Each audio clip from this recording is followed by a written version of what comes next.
256 faldoni trasformati in documenti digitali, le carte del Vaillant dalla diga al processo, in mostra l'Archivio di Stato, è l'ennesimo contributo di divulgazione e conoscenza della pagina più dolorosa del secolo passato nel 50° dalla tragedia, progetto di grande valore divulgativo.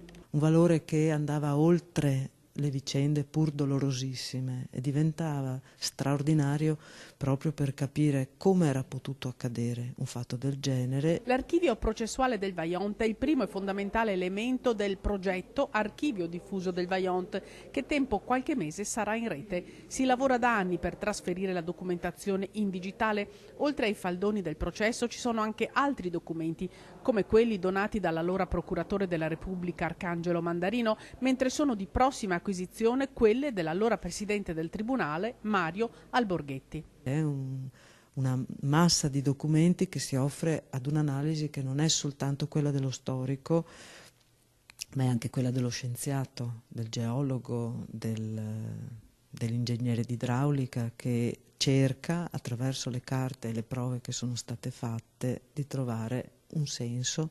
In mostra anche elementi nuovi per il pubblico bellunese, come alcuni carotaggi della zona e questo modellino fatto realizzare dal giudice Mario Fabri, che istruì il processo dell'Aquila, un unico elemento con due possibili versioni, prima e dopo il crollo del Monte Toc nel bacino del Vaillant, prima e dopo la tragedia che costò la vita a 1910 vittime innocenti. Ammetto di essere emozionata nel trovarmi in questo momento a doverlo così anche presentare al pubblico, quindi penso che sia molto importante essere riusciti a trasferire le carte in questa città.